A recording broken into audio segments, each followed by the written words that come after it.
Hi and welcome to another narration presented by yours truly, Cryptids Roost. Let's just take a moment's silence for all the haters, Karens and the trolls. That's enough.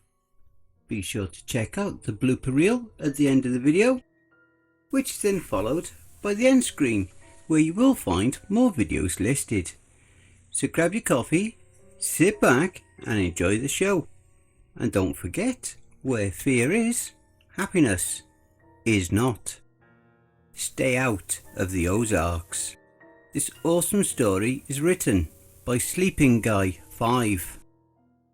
Daddies, mummies, brothers, sisters, it is a new era and a new age.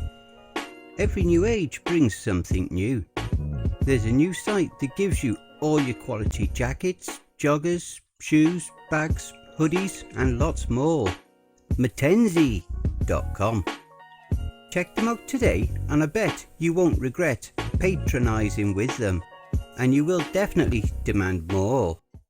It's Metaphysik today, Metaphysik tomorrow, and Metaphysik forever. 100% perfection. Remember to use the code XYZ for a 10% discount. I've been a biologist since I was 22 years old. I grew up on a farm in rural Illinois, so nature has never been a stranger to me. Playing in the woods was how I entertained myself growing up. Spending all my time in a forest as a child, people expect me to have stories about Bigfoot, or strange noises, or finding some weird shrine out in the middle of the woods. But no. The weirdest thing I ever encountered was a bobcat screeching. It sounds just like a woman's dying scream. And yes, to everyone who's ever claimed to hear a skinwalker or goatman screeching in the woods at night, I promise you it was just a bobcat. The truth is often mundane and disappointing. You'd think this would mean I'd have gotten bored of the woods, but I never really lost my love for them. Nature is boring, that's why I like it. You know what to expect. That's why, after college, I decided to make studying nature my full-time career. I'm a biologist for the Sierra Club, specialising in the ecosystems of Midwestern America. Fish, birds, deer, elk, bear, wolves, the like. I've spent weeks in fire towers, cabins, campsites, always miles away from civilization. I'm usually gathering data on local wildlife, measuring for pollutants, determining whether the ecosystem is stable or if anything threatens it. The work is not glamorous, but I enjoy it, and nature had still never surprised me, until my last assignment. I was designated to be stationed alone in a cabin in the Ozarks. The assignment was supposed to last 3 weeks in May. The Sierra Club was alerted to a steady decline in the local elk population over the last decade. Nothing drastic, but enough to raise concerns. My job was to take census of the wildlife, measure for pollutants, the usual. These are my diary entries for my assignment, starting with my first night. I arrived in the evening in early May. Nothing was amiss the first 2 nights. It seemed an assignment like any other. The sounds of the forest were exactly what you'd expect. Crickets, an owl's hoot, and the occasional elk call. I was sent here in May because that's their mating season. The elk are out and about looking for, dates, and that makes them easy to count. Elk mating is pretty straightforward. The female lets out a call and waits for a male to find her. Usually it's first come, first served, if you catch my drift. If only, right? It was clear that love was in the air, and for all the calling, you'd think I would start seeing elk. but by the second day I still hadn't spotted a single one. The third night I was lying awake in bed, uneasy. Something wasn't sitting right with me, but I couldn't put my finger on why. I was about to nod off when a female call cut through the night. I sighed. That was the second time that night I'd heard her. What, are the fellas having a guy's night in or something? And that's when it finally hit me. I shot bolt upright in bed. For the last 3 nights I had heard nothing but female mating calls. That should have drawn every male within half a mile. Now elk are not discreet, and they don't beat around the bush. When that male gets to the female, well, let's just say that the whole forest will know about it. I sat in bed, staring out into the night, pondering. There have to be males close enough to hear this female, so after 3 nights of her calls, why haven't I heard the main event? The third day I went out onto the trails, once again looking for some sign of elk in the forest. What I found was not encouraging. About a quarter of a mile from my cabin, I was trekking down the trail when I saw something 30 feet into the woods. A large brown fuzzy mass lying in the brush. I smiled. An elk taking a midday nap? I took out my binoculars to get a closer look. It was an elk all right, but my smile dropped when I realised that the brown fuzzy mass was completely still. I carry a hunting rifle with me for safety. I readied it and approached the elk carefully. It looked fine from where I was standing, but I nearly dropped my rifle when I rounded to the animal's front. It was carnage. The poor creature had been completely gutted. What little remained of its entrails hung loosely out of its chest cavity. The ribs had been pulled apart, and huge claw marks scarred its flank.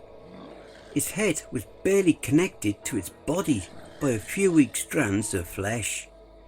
I heaved, and almost lost what little breakfast I'd had. It was horrifying. I had to take a few moments to collect myself. This was the first time that nature had surprised me. What could have done this? I've studied wildlife for years. This was a bull elk in its prime. It would have stood 9 feet tall alive, a king of the forest. There is no predator on this continent that could have taken down a full-grown bull, pack or no pack. Even a grizzly wouldn't mess with something this big, and bears are mostly scavengers anyway. My mind raced through possibilities, trying to think of an explanation. Maybe it had been sick. Maybe a predator came upon it in its sleep, took it by surprise. Yes, that must be it. It couldn't have fought back. But this savagery, those claw marks were bigger than even a grizzly's, and its ribs. No quadruped could have exerted leverage on the ribs to split them like that. You would need arms. A chilling thought occurred. A human? Could humans have done this? But why? Hunters would skin it or take the head at least to mount on their wall. Is some psychopath out here dismembering wildlife for fun? And that still wouldn't explain those gruesome claws. Whatever this was, it needed to be reported. I was sent here to investigate the elk population declining, and this had to be related. I fished up my camera to take photos. Having to document the horror from every angle was heart-wrenching. The look in its eyes. This elk had been terrified when it died. I went to take one last shot. Just as the shutter clicked, my ears registered something. A a sound from behind me that my camera had nearly drowned out. I whipped around. I had barely heard it, but it was there. A twig snapping. My camera hung from my neck and my rifle from my shoulder. I dropped the one to snatch up the other. Idiot, I thought to myself as I pointed the rifle towards the sound. I had been so shaken by the sight of the body, I had completely overlooked one important fact. The kill was fresh. This corpse hadn't even begun to decay. The elk had been dead no more than half a day, and that means whatever killed it may still be nearby. With my rifle still trained on the spot, I backed away towards the trail. My hike back to the cabin was the only time in my life I felt scared of the forest. Trees surrounded me on all sides, no visibility. I jumped at the slightest sound, never lowering my rifle, never going more than 5 seconds without looking behind me. I felt like prey, never knowing where the danger would come from or when. I didn't relax until my cabin door was closed and locked behind me. I spent the rest of my day inside the cabin, shaken. I readied the photos and sent them to my supervisors. They would take a day or two to respond. Until then, my plan was to investigate during the day and with my rifle ready. That night was my last night at the cabin. I was getting ready for bed when I heard a female elk call again. The first one that I heard that day, and close, very close. Wildlife don't like buildings. They smell of fire and metal and gasoline, all unnatural to them. They steer clear. What was this elk doing so close to my cabin?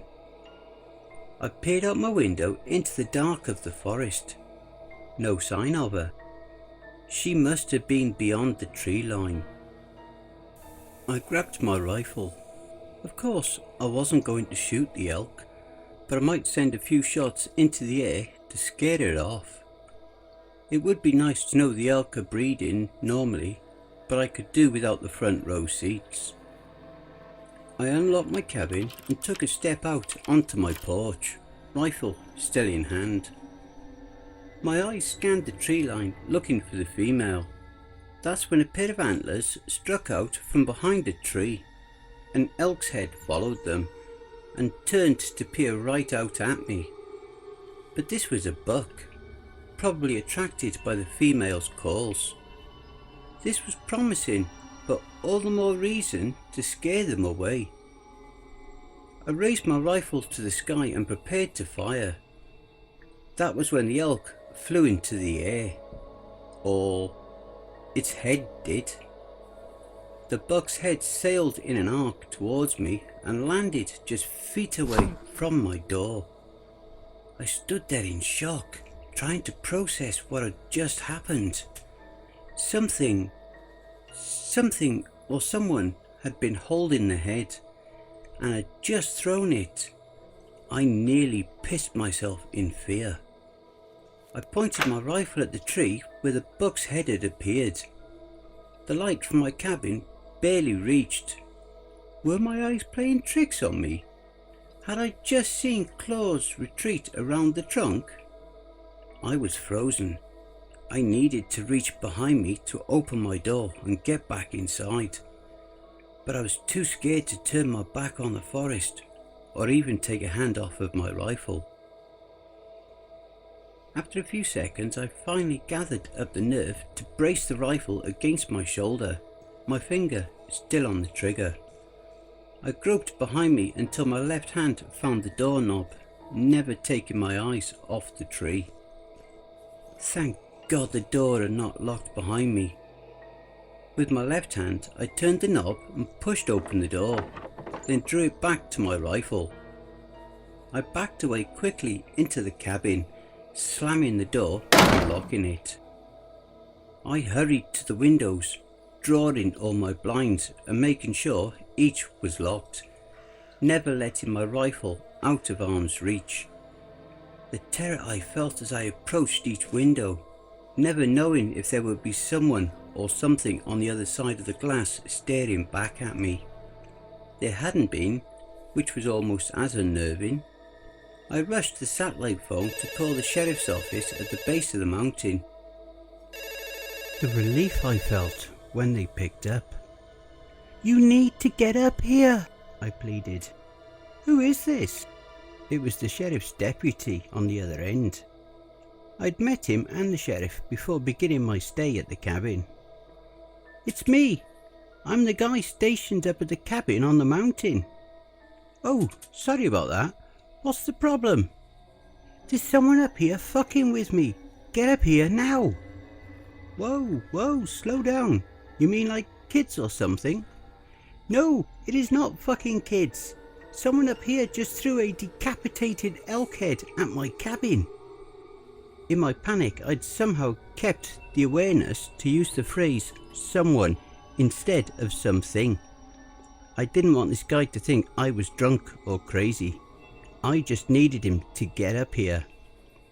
"Well, what did they look like? How many were there? Did they have guns?" "I have no fucking idea, man. They killed a goddamn elk, cut his head off and threw it at my cabin. Just get the hell up here." "Oh shit. Okay. Lock yourself in there. We're on our way." "Man, please stay on the line. I'm scared here." I really was terrified. I wanted someone to stay on the phone with me, even if it couldn't help me. The man replied, "I can't get to you and stay on the line at the same time. I'm calling the sheriff now. We're on our way. Just lock yourself in and stay there." The man hung up. I swore. I was alone again. A female elk call rang out again. This time it was even closer. It sounded like it was right outside now. I took up my rifle again. That's when the tapping started. While I was talking to the deputy, I hadn't been watching the windows. The sound was coming from the window to the right of my front door. My eyes widened in horror. A single grey claw was tapping on the right edge of the window. Just one claw. Whatever it was attached to wanted to stay out of sight. The claw stopped tapping. Instead, it drew itself along the window and out of my sight, leaving a long, ugly scratch. The sound was horrible, but it didn't stop when it left the window. I could still hear it dragging along the wooden walls of my cabin. The creature was scratching through solid wood. Could it break through my windows? Why didn't it? My knees shook. I tracked the sound of the scratching with my rifle. My mind raced. Could this thing get in? How long until the sheriff showed up? I was high up on a mountain. The drive up here took 45 minutes. Even if they hurried, it might be a half hour. Even if they did get here, could they stop this thing? Should I make a run for my truck? No. Whatever that thing was, it could get to me before I got the truck up and running. Something nagged at the back of my head, but I could barely think. The scratching was louder and louder. Whatever this thing was, it had torn a bull elk to shreds. How could I stop it? The bull? That's when I realised it. The head. It was the same head as the bull I'd seen earlier. It had the same scar down its right cheek. This thing was taunting me. It must have been there when I found the dead elk. It had been watching me, and now it had thrown the head at me. Was it telling me to go away, to get out of its territory? I gasped. With my mind racing, I hadn't noticed that the scratching had stopped. Where was that thing? My eyes darted from window to window. No sign of it, until the loud thud right above me. It's on the goddamn roof, I thought. Its footsteps echoed through my cabin. Between each step came rhythmic taps, no doubt from its claws. Was it testing for weaknesses? Was it merely toying with me? It had only been a few minutes since I called the sheriff's office. I was still far from safety. I hadn't moved since the call. The thing on my roof thudded from spot to spot. The shock was starting to wear off. Focus. Think, I told myself. The thing had probably seen me through my window. It was right above me. The bathroom. The bathroom was the safest spot. There were no windows. If it does break in, it will have to look for me, then break through the bathroom door. That might buy me an extra minute, and it might save my life. The creature knew where I was. I had to try and change that. I slowly slipped off my shoes, keeping my rifle trained on the roof. I kicked a chute towards my bed. Sure enough, the thuds on my roof followed, stopping right above the spot where my shoe had landed. It's tracking me. I slowly shuffled to the bathroom, not raising my feet, afraid to make a sound, praying that the door would not creak. I opened the bathroom, preparing to lock myself inside. I was shutting myself in, hoping that I wouldn't die in this bathroom, when I heard a loud scratch, followed by a dull thud. It had jumped off the roof. It was on the ground again, outside the cabin. Why? Was it going away?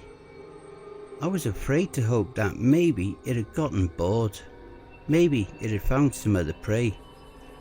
That was when I heard the woman scream. I gasped and covered my mouth. How was that possible? No one else is up here. A hiker? A camper maybe? The scream came again. Help! She cried out. I gripped my rifle, crying now. I was frozen in fear. That thing was out there, chasing some poor woman, and I was too cowardly to help her. I just wanted to stay in that bathroom, hiding, hoping that every second the thing spent chasing that woman was another second closer to the sheriff getting here. I don't know how long I sat there cowering. Another, more desperate scream. Help me! There was something in her terror. She was more scared than I was, and there I sat letting her die. My shame overcame my fear. I gripped my rifle tighter and left the bathroom. I marched to the door, ready to face whatever this creature was. Maybe I could distract it. Buy time for her to get away. Maybe the sheriff would find her, even if the thing got me first. Just as I was reaching for the doorknob, she cried out again. A pained, dying scream. I was too late. The thing had gotten to her. I was a coward, and because of that, she was dead. The woman moaned in pain, this time just a few meters away from my door. This must be her final moments, and I listened, safe in my cabin. She groaned once more, but this sounded different somehow. It was... My eyes widened in shock and realization. I drew my hand from the doorknob as if it had burned me. I had never unlocked it, thank God. The moan came again, this time unmistakable. That was not a moan of pain or terror. It was an entirely different kind of moaning. I backed away from the door. You motherfucker, I muttered. You almost got me. It all made sense now. there never was any female elk. Mimicry is a common adaptation in all ecosystems, both for prey and for predators. This thing, it let out female elk cries to draw in males, and then, well, I had already seen the result in the forest. That's why I never heard the elk mating. There was no female waiting for them, only this monster. And now it was trying the same tactic on me. I nearly sobbed in terror. It had tried to lure me out with the sound of a woman in distress. It thought that might draw me out. When that didn't work, it switched to its tried and true method, a mating call. I aimed my rifle at the door. The moans continued, louder and more intense, building into a climax.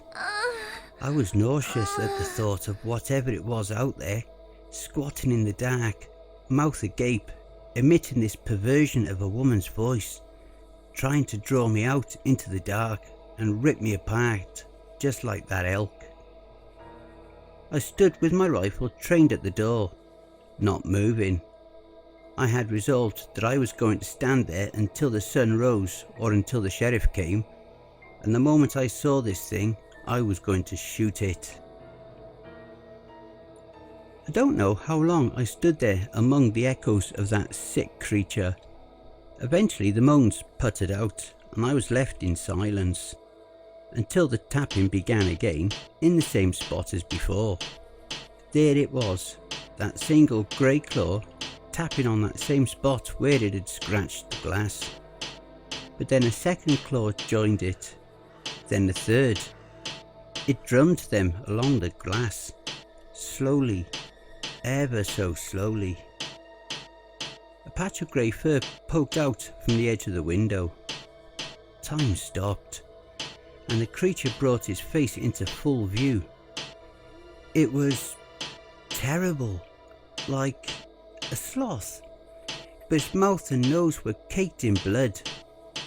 It had tiny beady eyes, front facing, a predator's eyes, large pointed ears, almost like a bat, thin cracked lips. The monster looked right into my eyes. It cocked its head, and then it pulled those terrible bloody lips back into a smile, its razor sharp teeth still stained with blood and flesh. I'll never forget them. It pointed that hideous grin at me as it drummed those claws on my window.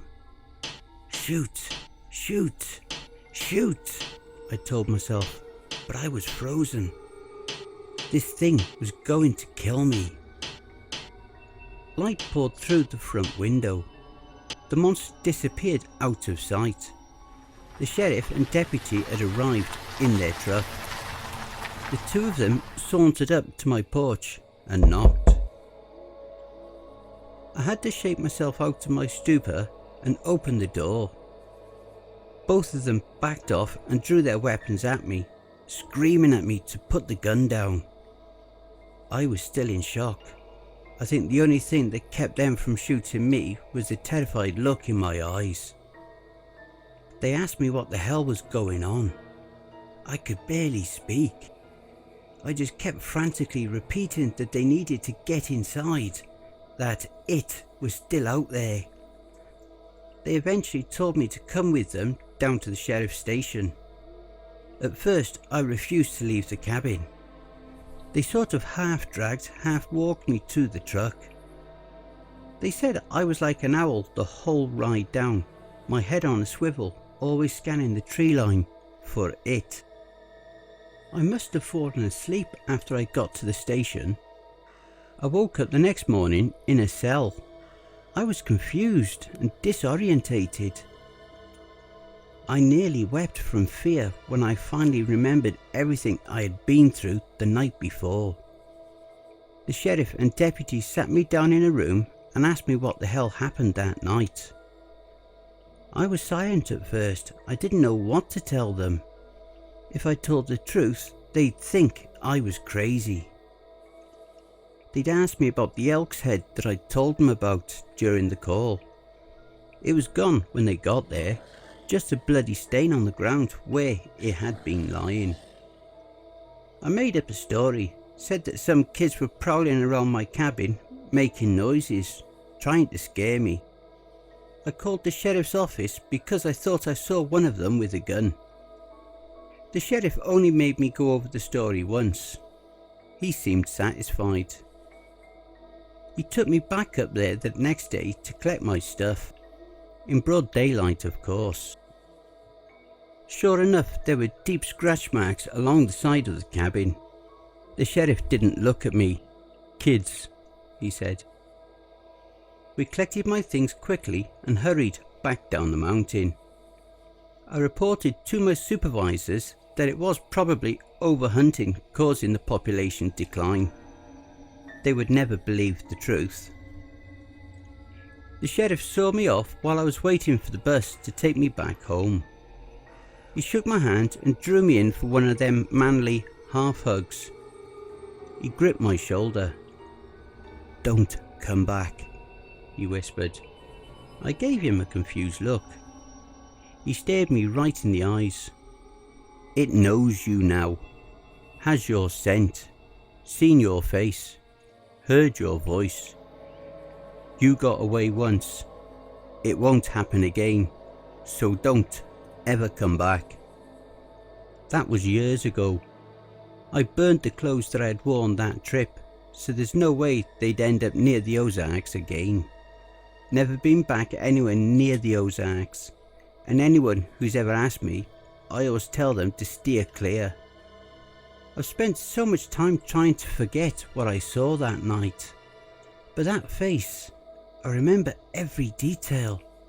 It's kept me up so many nights with so many questions. What the hell was it? Some freak of nature? A mutant that somehow survived past infancy? Something supernatural? An alien? Those ears, perfectly crafted to detect minute sounds, just like a bat. That explains its mimicry. It grew up in that forest, hearing the elk calls. After a while it learned to copy them. I've spent so many nights asking myself how did it know a woman's voice? I dread to ponder the answer. When sleep finally comes, I have nightmares. Nightmares about campers sitting around their fire when all of a sudden they hear a voice calling out to them from the woods, crying for help. The voice in my nightmares calling them into the darkness of the trees, away from the safety of their fire. The voice, my voice. And I hope you all enjoy the blooper reel. Spending all my time in a forest.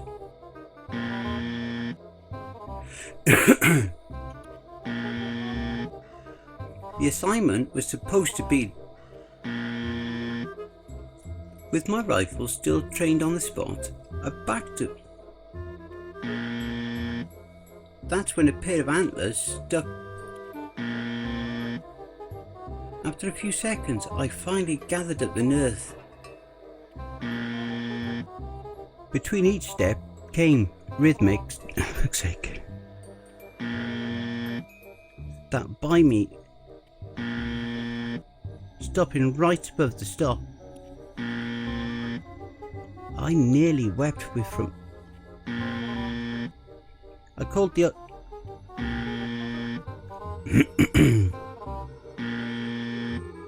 We collected my things quickly and hurried down. I reported to my supervisors that it would probably